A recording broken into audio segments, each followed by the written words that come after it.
أعوذ بالله من الشيطان الرجيم.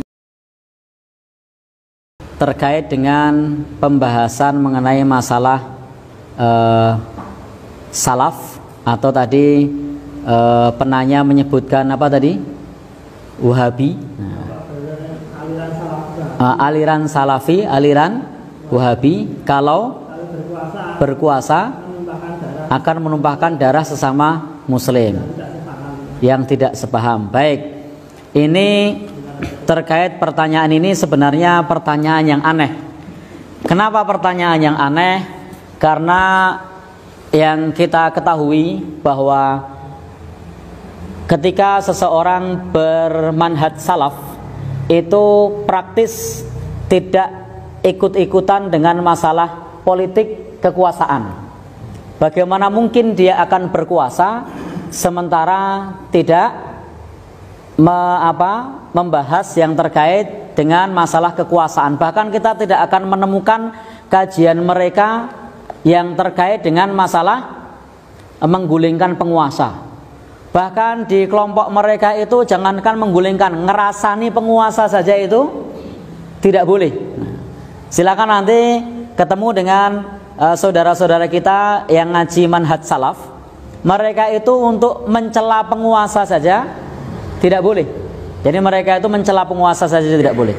Bahkan mereka itu sangat taat kepada pemerintah. Contoh misalnya pada saat Ramadan, kalau di Muhammadiyah kan pakai hisab, berbeda dengan pemerintah. Kalau salaf enggak, mereka akan ikut dengan keputusan pemerintah. Bahkan andai pun yang dibuat oleh pemerintah itu, keputusan pemerintah tersebut itu dalam tanda kutip mendolimi mereka, mereka tidak akan melawan.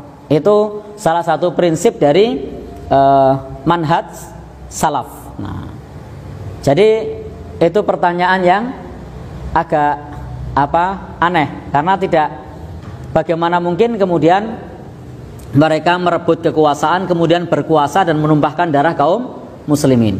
Karena konsep dalam salaf itu konsepnya adalah bahwa kebaikan itu bukan dari atas, bukan dari kekuasaan, tetapi dari pribadi masyarakat yang baik nanti akan membentuk pemerintahan yang baik. Jadi dari masyarakat yang baik akan membentuk pemerintah yang baik. Nah, karena kalau masyarakatnya ini tidak baik, dengan cara apapun kita membentuk atau memilih pemimpin, maka karena bibitnya bukan bibit yang baik, maka hasilnya tidak baik. Saya kasih contoh. Bapak Ibu pernah makan kacang? Pernah ya? Kalau kacangnya itu semuanya isi 3, mau dimakan dengan cara merem, dapatnya isi 3. Dengan cara terbuka, dapatnya isi 3. Dia ambil pakai tangan kanan, dapatnya isi 3. Dia ambil pakai tangan kiri, makanya tetap tangan kanan, dapatnya tetap isi 3. Nah, karena semua bibitnya kacangnya baik. Nah, tapi kalau kemudian kacang ini kopong-kopong, gombong-gombong, mau dilihat dengan merem, diambil dengan merem, kopong, melek, kopong, tangan kanan, kopong, tangan kiri, kopong.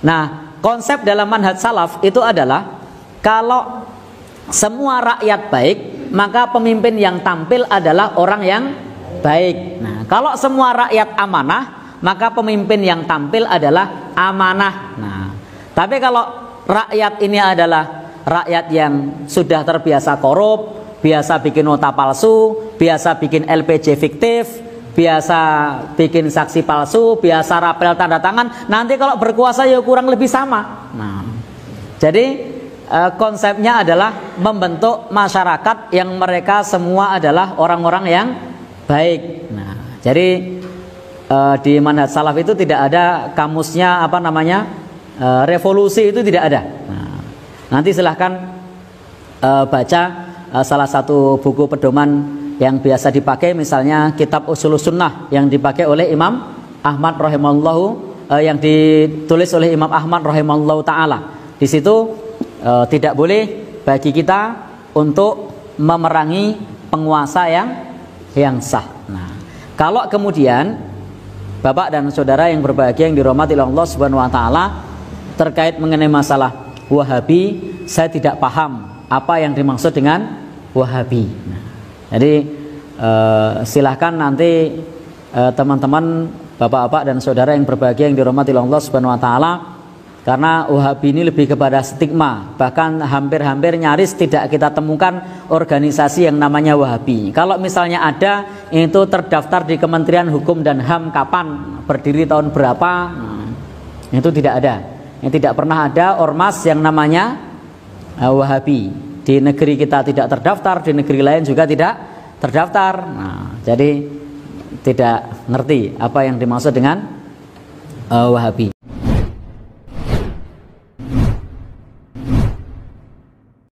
Bagaimana menyikapi orang yang mencaci atau menjatuhkan pemimpin? Ini salah satu ciri orang Khawarij. Antum tahu tidak Pak, di zaman dahulu ada seorang perawi yang bernama Al-Hasan bin Al-Hayy. Al-Hasan bin Al-Hayy ini hafalannya luar biasa. Sampai-sampai ia dimasukkan dalam sekelas Imam Sufyan Ats-Tsauri. Tapi masalahnya dia punya keyakinan boleh memberontak kepada pemimpin yang sah. Gara-gara itu seluruh ulama di zamannya mentahdir dia, melarang untuk mengambil ilmu dari dia. Tuh lihat Pak. Kenapa? Karena mereka melihat pemikiran ini bahaya sekali. Bisa bikin fitnah nanti. Ya.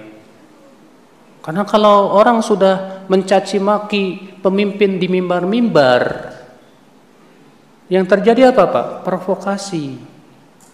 Lama-lama apa? Akan terjadi apa? Kemelut, fitnah. Makanya kata sebagian ulama, imamun dolum khairun min fitnatin tadum. Imam yang zolim itu lebih baik daripada kemelut yang tak ada ujungnya.